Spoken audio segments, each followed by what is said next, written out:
So already in previous lectures, we have started the center line methods, which is one of the detailed method which we have studied in which we have started in previous lectures. Already we have seen the long wall short wall methods, and we have started in previous lecture as the center line method. Okay, तो center line method अपन ने start किए थे पिछले बार में.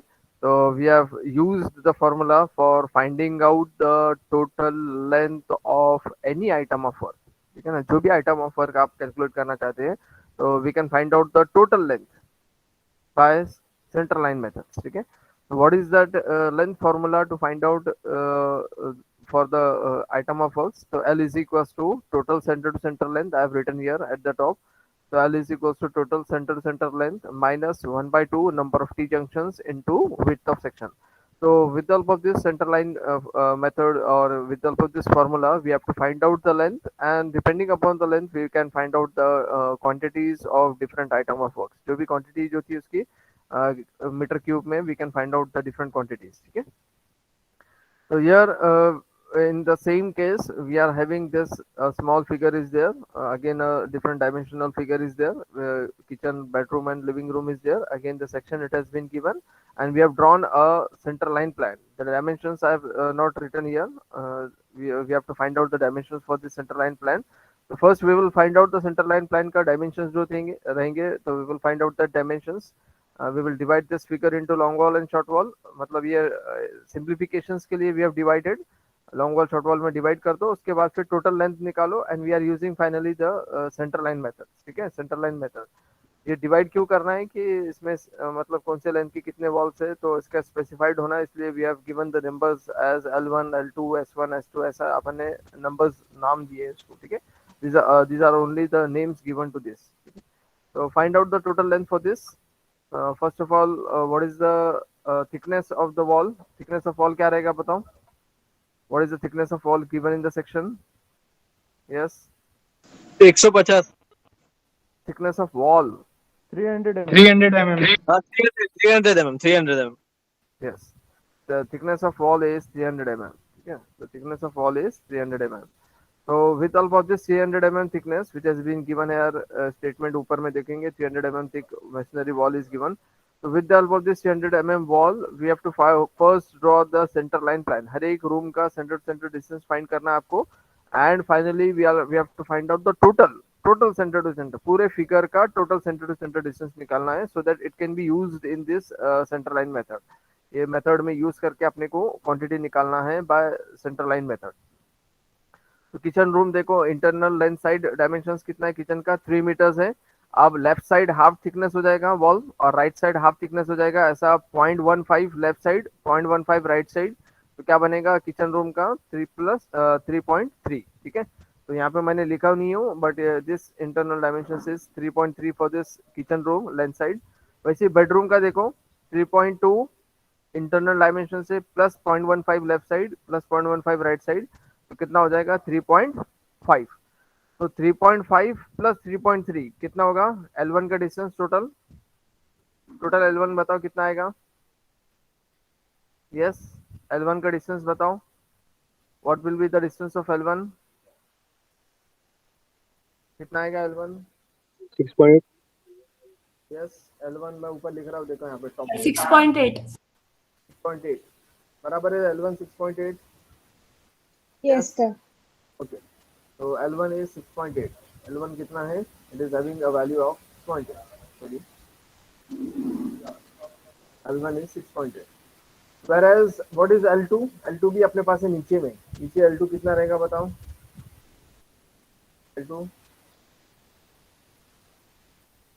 L2 is, अब L2 निकालने के लिए क्या करेंगे? लिविंग रूम का 4.6 इंटरनल डायमेंशन है. वैसे 4.6 प्लस 0.15 प्लस 0.15 कितना होगा? 4.9. 4.9.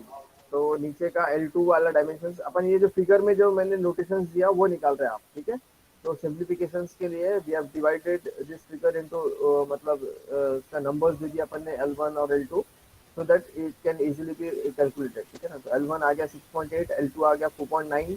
नेक्स्ट, अब विड्थ साइड में देखो, किचन और बेडरूम एक ही लाइन में आ रहे हैं, जिसका विड्थ है 3.3. So 3.3 plus 0.15 at the top half wall thickness और bottom का half wall thickness. So 3.3 plus 0.15 plus 0.15 कितना होगा? कितना आएगा? 3.6. 3.6. 6. So S1 is taken as 3.6 meters. ठीक है? तो S1 कितना आ गया? 3.6 meters आ गया. अब सेम वे में अब दूसरा भी क्या है कि देखो लिविंग रूम का भी विड्थ देखेंगे आप 3.3 है, तो दैट मींस एक बार निकालिए तो we have given the names as S1 and S1 for both case why because both width is same. इसका भी देखो 3.3 है, इसका भी 3.3 है, तो centre to centre distance is same that is 3.6. ठीक है, तो ऐसे total number of long wall and short walls कितने रहेंगे सिंप्लीफिकेशन के लिए? तो there will be 2L1 total length के लिए निकालने के लिए क्या रहेगा? दैट इज 2L1 रहेगा, 2L1 plus 1L2 plus how many S1? S1 Five. कितने रहेंगे बता? 5S1. ठीक है, 5S1. इसकी टोटल वैल्यू बताओ कितनी आएगी? 36.5. Yes, 36.5. So here I am having the calculations for this. Yes, 36.5. Here we are having the value as 36.5. इसमें L1 निकालिए, देखो 3.3 plus 3.5 is 6.8. वैसे L2 निकाले 4.9. S1 निकाले थे 3.3 प्लस लेफ्ट और राइट साइड पे तो वॉल थिकनेस लेके 3.6 हो गया था. वैसे total centre to centre distance is 2L1 plus 1L2 that is plus 5S1. It comes to be 36.5 meters. सबका आया 36.5 meters? Yes. Yes, sir. Okay, तो जैसा मैंने पिछले बार भी बताया था पिछले लेक्चर्स में कि the most important is finding out the complete और the total centre to centre length. सबसे इम्पॉर्टेंट है. अगर इसमें पॉइंट्स का भी डिफरेंस आएगा तो अपना पूरा कैलकुलेशन पॉइंट्स में डिफर हो जाएगा. ठीक है, इसलिए this 36.5 we can not write 36.65 also. 33.4 भी नहीं लिख सकते आप इसको. जितनी वैल्यू आ रही है बहुत accurately we have to find out why, because इसी के बेस पे आप सेंटर लाइन मेथड का फॉर्मूला यूज करके आप फाइंड करेंगे. ठीक है, तो बहुत इंपॉर्टेंट है. This value is 36.5 is the most important calculation is there to find out the total length. अब once we have calculated the total length तो अपना मतलब आधा प्रॉब्लम सॉल्व हो चुका है. तो depending upon this 36.5 the total centre length we will find out the value और द रिमेनिंग लेंथ. तो मैं यहाँ पे स्टेटमेंट लिखता हूँ one by one the excavation. ठीक है, already we have seen this in previous problem. थोड़ा सा प्रैक्टिस करने के लिए we will solve some more problem related with this. तो एक्सकेवेशन इन ट्रेंचेस बोलो या फिर अर्थवर्क इन एक्सकेवेशन बोल दो. तो एक्सकेवेशन के लिए again we have to find out the length. तो लेंथ का फॉर्मूला इज सेम जो ऊपर लिखा हूँ. तो मैं फिर से लिखना मतलब अगर लिखना है आपको तो लिख भी सकते हैं या फिर मैं इसी को कॉपी पेस्ट कर लेता हूँ यहाँ पे. This formula is the same. Okay, so what is that formula? The L is equals to total center length minus 1 by 2 into number of T junctions into width of section. Now, अब इसमें एक चीज आपने निकाल दिया 36.5 निकाल दिया total centre length minus 1 by 2. तो फॉर्मूला ही है. Number of T junctions we have not calculated है ना. ये जो टी जंक्शंस वाला जो काम है वो अभी आपको करना है. ठीक है, we have to find out the number of T junctions. ठीक है, तो अब टी जंक्शंस बताओ कितने आएंगे पूरे फिगर में? कितने टी जंक्शंस है? 3. Sir, 4. 3. How Three, many three. are there? 3. 3. 4. There are 4 numbers of T junctions. 4. How? तो सबसे पहले देखो ऊपर के लाइन में देखो. सबसे पहले ऊपर के लाइन में दैट इज 1 T जंक्शन. इसको मैं थोड़ा सा और अच्छे से कर लेते हैं. अपन यहाँ पे इंसर्ट भी कर लेते हैं. सर्कल अगर हो सकता है तो देखिए, सर्कल अगर ड्रॉ हो सकता है तो यस. ये देखो एक आ गया T जंक्शन. ठीक है, ये आ गया ऊपर में T जंक्शन. एक आया दूसरा T जंक्शन और एक आएगा. ठीक है, ये एक आया टी जंक्शन यहाँ पे 2. नेक्स्ट और क्या आएगा टी जंक्शन यहाँ पे 3. और एक आएगा टी जंक्शन यहाँ पे.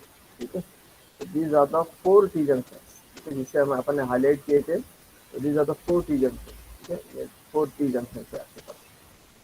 These are the 4 T junction.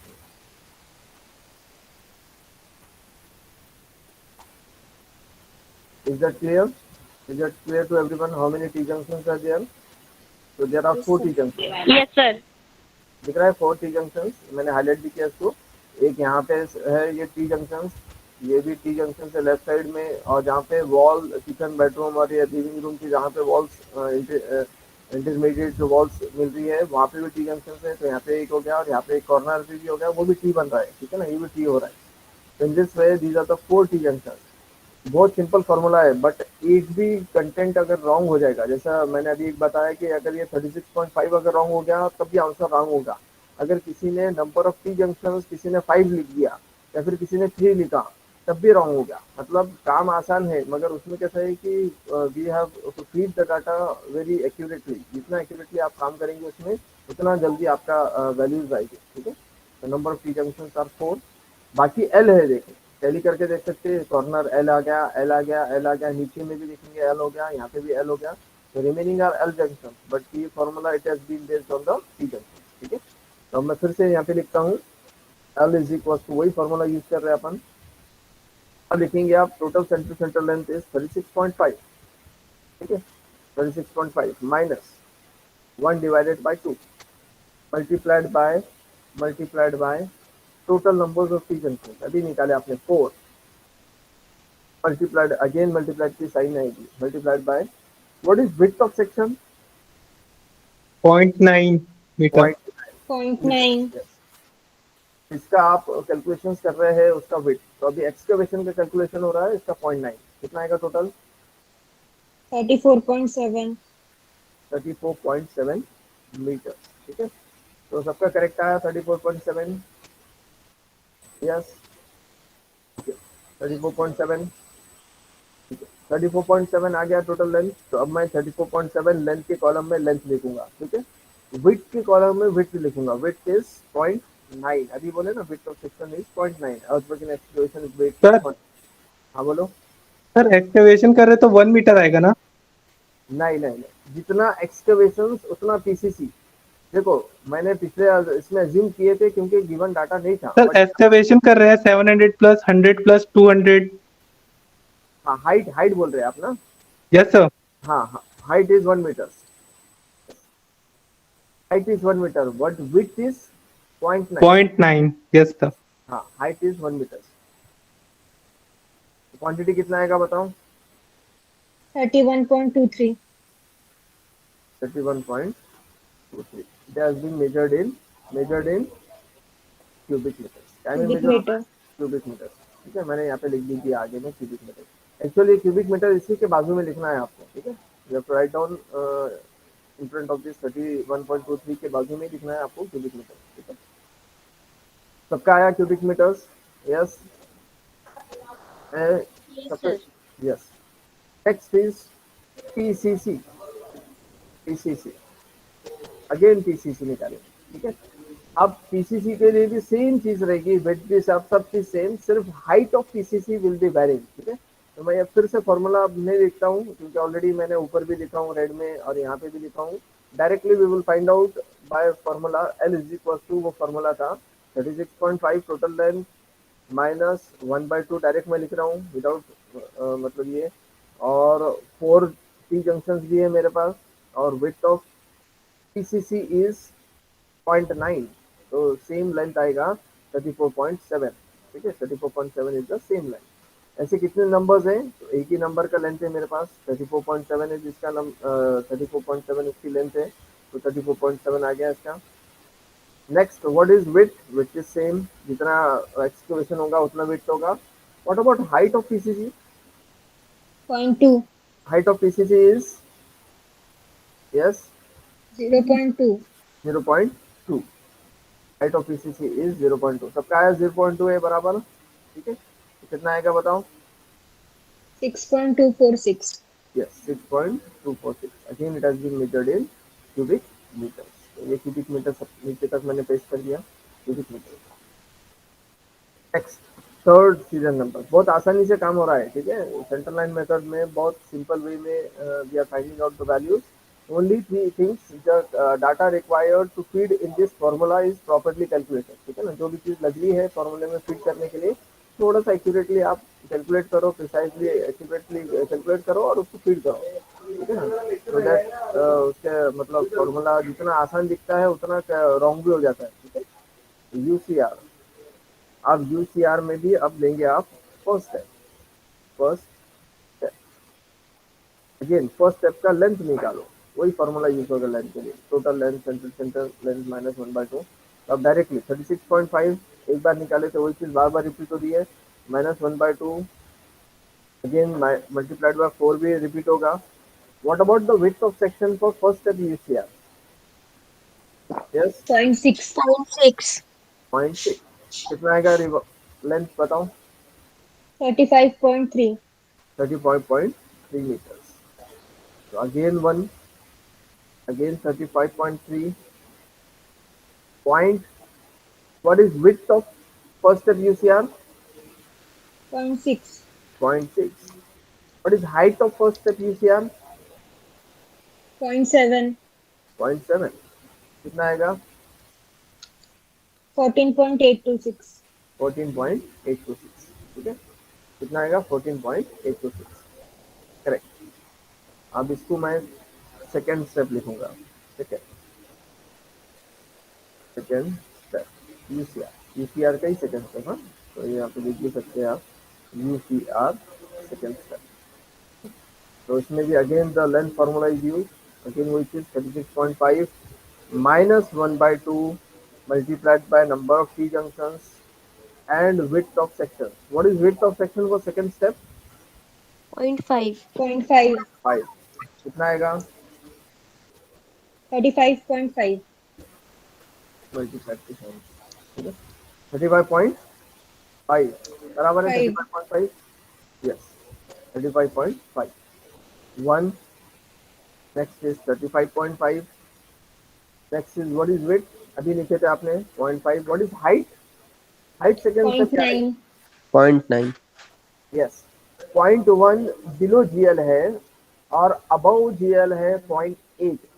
ठीक है, तो 0.8 अबव जीएल, 0.1 बिलो जीएल, तो ऐसा टोटल सेकंड स्टेप यूसीआर की हाइट है, दैट इज 0.9। ठीक है, सबके लिए क्लियर है ये चीज? सबके लिए क्लियर है how we have calculated the height? Yes, sir. मैं यहाँ पे हाइट भी लिख देता हूँ।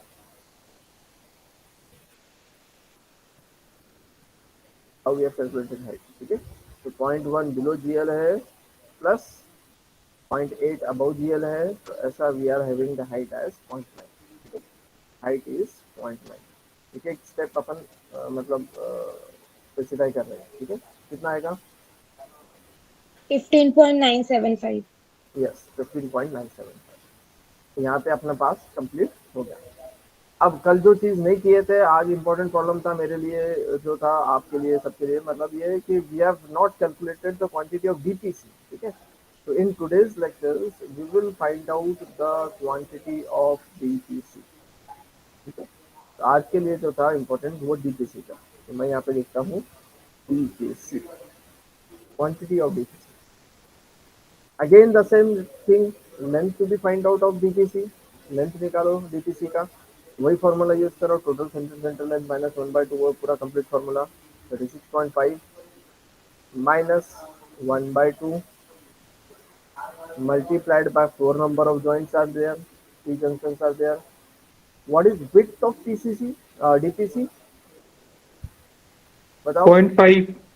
Width of, yes, width of DPC is the same the width of second step UCR.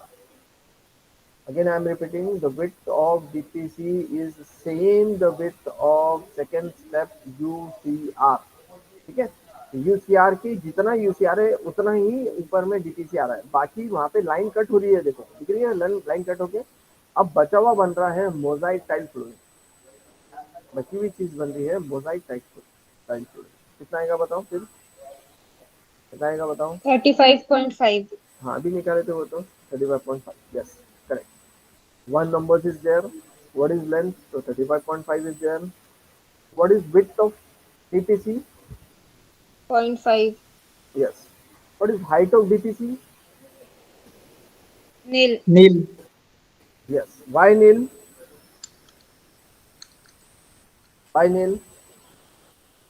Because DPC as per IS 1200 as per modes of measurement जो अपने chapter और बिट पढ़े थे इसमें as per IS 1200 तो क्या बोलता है कि DPC it has been measured in square meter square मतलब उसकी हाइट निग्लिजिबल होती है ठीक है your height will not be considered कितना आएगा बताओ फिर this into this into 17.75.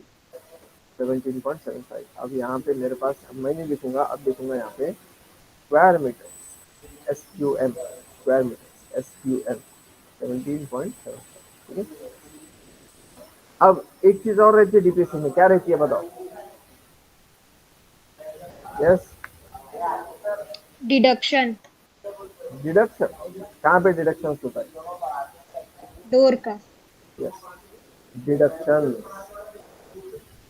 Below door yes concept याद आ रहा है ना डिडक्शंस बिलो डोर्स तो how many doors are there 3. 3. so here we will write down as d note हो रहा है तो d से डिनोट करो d as three numbers sorry three numbers d as three numbers so how many numbers are there so there are three numbers of doors what is length of one door 1. 1 meters what is width of one door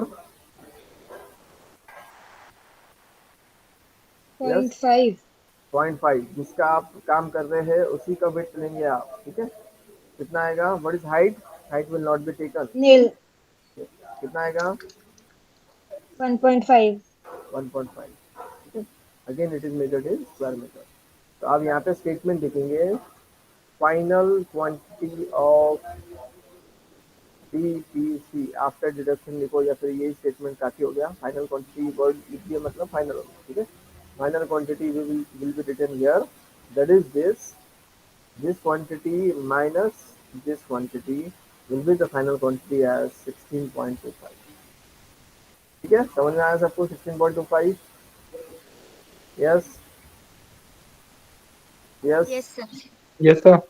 हाँ okay 16.25 next क्या निकालते थे अपन ने मैंने कल बताया था for which quantities we can use centre line method one of the things which we can calculated by centre line method कौन सी थिंग बाकी है और एक एक क्वांटिटी बाकी है क्या निकलेंगे आप यहाँ पे क्या निकाल सकते हैं सेंटर लाइन से yes brickwork you can find out by so these are the five quantities which can be calculated by the center line method okay so brickwork again the length of brickwork same formula ही है जो ऊपर लिखा था बार बार वही चीज छोड़िए ठीक है yes माइनस माइनस फॉर्मूला क्या बोलता है 1/2 again multiplied by number of four joint again multiplied by width of section what is width of brickwork yes 0.3. 0.3. कितना आएगा बताओ फिर 35.9. 35.9 मीटर यस एक है जो जिसका लेन है 35.9 what is width of brickwork 0.3 what is height of brickwork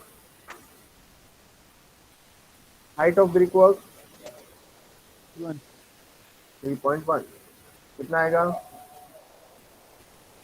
yes बताओ कितना आएगा 33.387.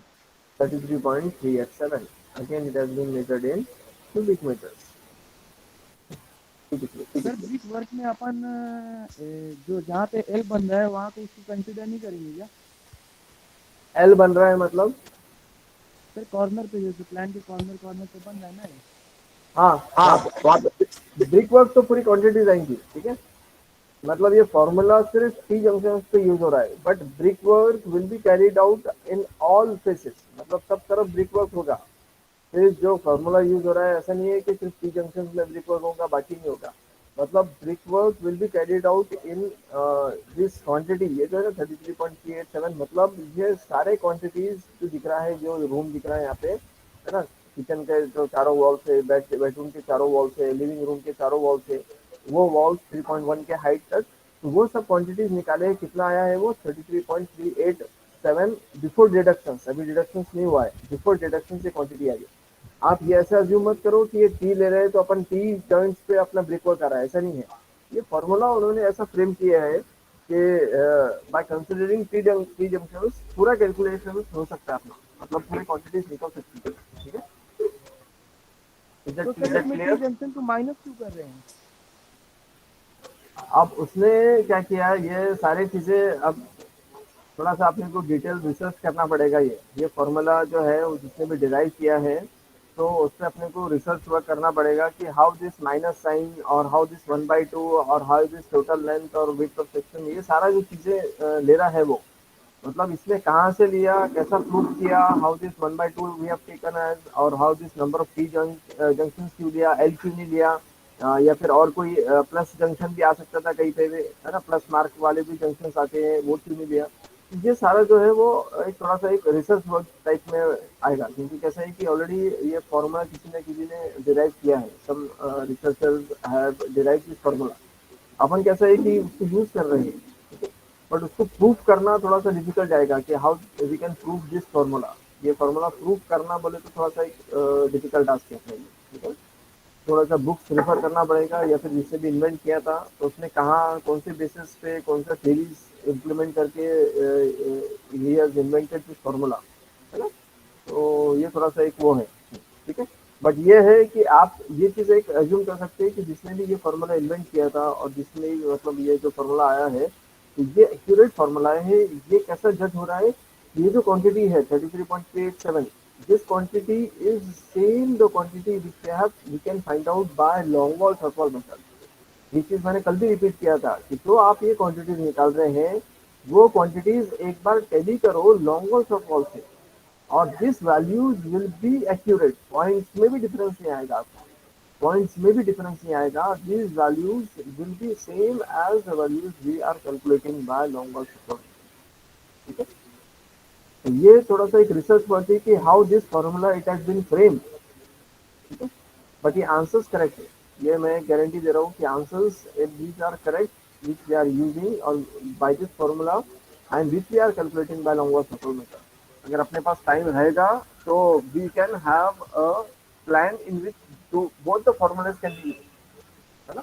एक कोई एक प्लान लेंगे जिसमें simultaneously we can use the long wall as well as the center line method, दोनों चीज एक साथ यूज करेंगे अपन, एंड वी कैन सर लेकिन फ्रेम स्ट्रक्चर में तो मतलब वैल्यूज अलग डिफरेंट आ जाती थी, कॉर्नर पे कॉलम्स आ जाते और अपन सर सेंटर लाइन में से कैलकुलेट करते तो वैल्यू तो सर अलग आ जाती ना।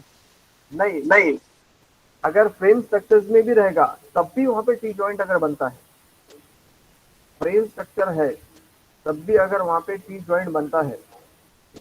इसमें एक चीज याद रखो, अगर फ्रेम स्ट्रक्चर होता है तो थोड़ा सा कैसा है कि सेंटर लाइन मेथड अगर आप नहीं यूज करें, तो जैसे आपका जो क्वेश्चन था बराबर था कि अगर सेंटर लाइन मेथड अगर फ्रेम स्ट्रक्चर्स में नहीं यूज करेंगे तो मतलब अच्छा रहेगा। क्यों?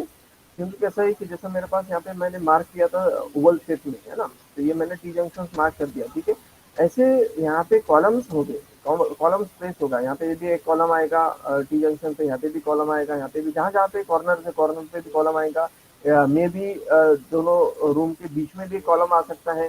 तो जिसके वजह से ये फॉर्मूला जो है वो टी जंक्शन के लिए है, कॉलम का प्रोविजन नहीं है, ठीक है। तो मेरा एक मतलब एक सजेशन बोलो या फिर मेरा एक ये है कि when we are using for frame structures you have to use the long wall short wall method. Long wall short wall method से ही आप फ्रेम स्ट्रक्चर्स का फाइंड करो, ठीक है। लोड बेरिंग का ऐसा है कि इसके बीच में कॉलम नहीं है, कोई स्पेस नहीं है, एक दीवार यहाँ से कंटिन्यू हो रही है और एक एंड हो रही है, मतलब बीच में कोई वो ही नहीं है, एक से स्टार्ट हो रही है लास्ट एंड हो रही है, यहाँ से स्टार्ट हो रही है यहाँ पे एंड हो रही है, तो बीच में कोई इंटरप्शन नहीं है in load bearing structure. But frame structure में क्या होता है कि कुछ 3 मीटर्स के बाद इंटरप्शन होता है, बीच में एक कॉलम आ जाता है, फिर 2 मीटर के बाद एक कॉलम आता है, फिर मतलब अगर बेडरूम आता है या फिर टॉयलेट आता है तो टॉयलेट के मतलब 1.2 अगर टॉयलेट आता है तो थोड़े दूर पे फिर एक कॉलम आ जाता है। तो जिसके वजह से अपना मतलब सेंटर लाइन मेथड का जो फिगर बनता है और जो कैलकुलेशन है थोड़ा डिफिकल्ट ज़्यादा हो जाते हैं। So you have to use the Longwall-Thurwall method at the time of that is while calculating for the frame structure. ठीक है, frame structures में वो formula use करके Longwall-Thurwall method use करके you can find out. But यहाँ पे आप we are using center line method why because एक ही line start हो रही है और end हो रही है, start हो रही है और end हो रही है, मतलब बीच में कोई columns ही नहीं है. So here we can use the center line method. ठीक है, is that clear?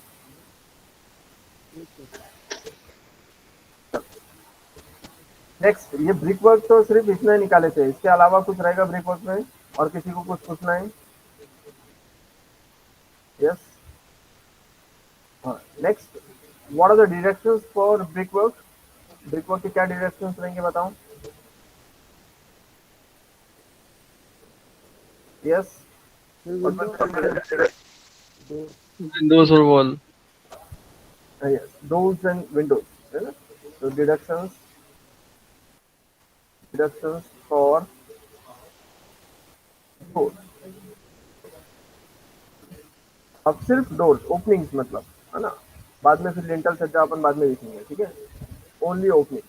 तो हमें Ds are there for opening, तो देयर आर 3 डीज है ना. डी नंबर्स कितने हैं? 3 numbers of doors are there. ठीक है, 3 नंबर्स दिया मैंने डिडक्शंस में. Next, what is length of one door?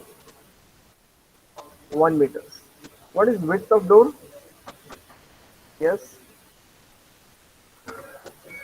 क्या रहेगा? 0.3. What is height of door? 2.1. Yes, 2.1 is the height of door. कितना आएगा बताओ? कितना आएगा?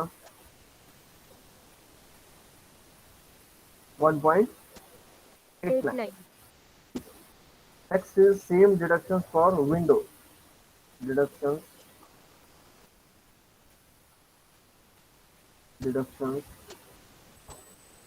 for windows. Yes. So how many W's are there? W कितने? 7. 1, 2, 3, 4, 5, 6, 7. Yes, 7 numbers are there. 7 numbers of W's are there. Okay, कितने? 7 numbers are there. So we will have this as 7 numbers. Length of 1 W is 1.1. Width कितना रहेगा?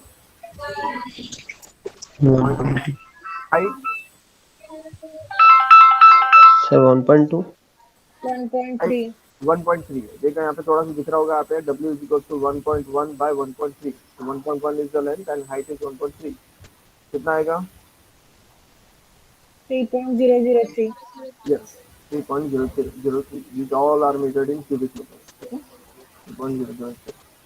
Next is lintel over doors. Deduction से होगा मगर lintel over doors. Deduction for lintel over doors. ठीक है. So how to find out the length of lintel? कल ही हुआ था concept ये.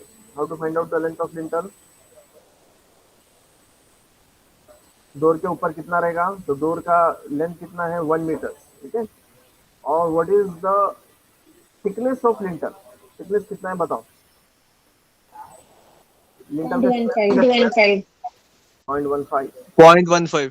Plus 0.15. Bearings on both sides है ना. लिंटल के लिए क्या बोलते हैं अपन कि बेयरिंग्स ऑन बोथ साइड्स. ठीक है, डोर के ऊपर में. तो 1 plus 0.15 left side, 0.15 right side. तो कितना आएगा? 1.3 मीटर. ठीक है. ऐसे कितने लिंटल्स आएंगे? तो जितने डोर्स उतने लिंटल्स. तो कितने डोर्स है? 3 डोर्स, तो 3 लिंटल्स. एक की 1.3 है. What is width of lintel? 0.3. 0.3. What is height of lintel? 0.15. 0.15. कितना आएगा? 0.1755. सेम वे डिडक्शन सिक्स होगा बट फॉर लिंटल विंडोज के लिए होगा. ठीक है ना. डोर नहीं आते हुए अब आएगा Windows. Length of one window is 1.1. Length of one window is 1.1. Left side right side अगर बेयरिंग्स करेंगे तो कितना आएगा बताओ? कितना होगा? 1.4. 1.4। ऐसे कितने विंडोज है मेरे पास लिंटल के? 7. 7। एक का कितना है? 1.4, with is same 0.3, height is अभी लिखे थे 0.15, कितना आएगा? 0.441. 0.441। तो मैं सिर्फ अभी डिडक्शंस ऐड करता हूँ। How many deductions are there, तो we will add this deduction, ठीक है ना। ये एक डिडक्शन है अपने पास, ये एक डिडक्शन से, ये एक डिडक्शन से, और ये एक डिडक्शन से। ओनली डिडक्शंस आर एडेड, और ये चीज तो एडिशन की थी, तो मैं एडिशन जैसे कैसे लिख दूंगा।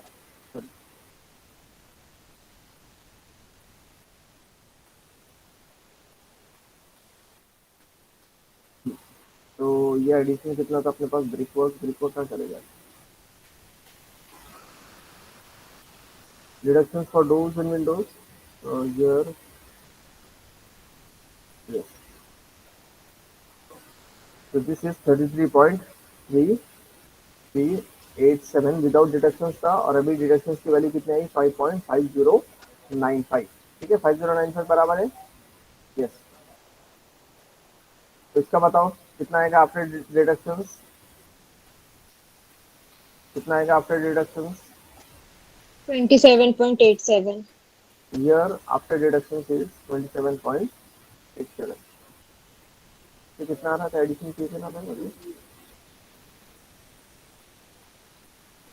आया था this plus this plus this plus this. तो फाइनल यहाँ पे लिखेंगे आप ब्रिक वर्क, या फिर यहाँ पे स्टेटमेंट लिख दो, final quantity of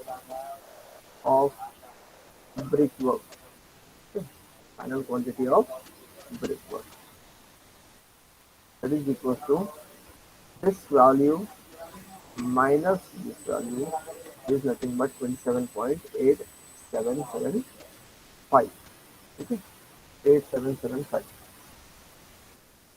So in this way we have used the central line methods and we have calculated all the 5 values, ठीक है ना। ये 5 things can be calculated by central line method, ठीक है। सबसे पहला काम अपन ने किए थे excavations can be calculated by central line method. Next is PCC can be find out by central line method. Next is UCR can be find out by central line method. Next is DPC can be find out by central line method. And finally the brickwork can be find out by central line method. और H तो कोई मतलब method ही नहीं है, मतलब कैसा है कि normally directly we can find out by LBS formula. जैसे स्लैब निकालना है तो एलबीएस ले लो, ठीक है। वैसे यहाँ पे मुरूम फिलिंग निकालना है तो एलबीएस आ जाएगा। मोजाइक टाइल फ्लोरिंग तो लेंथ इनटू विड्थ आ जाएगा, ठीक है। प्लास्टरिंग है तो लेंथ इनटू विड्थ आ जाएगा, कहीं पे हाइट आता कहीं पे विड्थ आता है ना। So these are the 5 things which we can find out by the central line method. Is that clear to everyone? Yes. Yes. Yes. Okay. और किसी को कोई पूछना है? यस,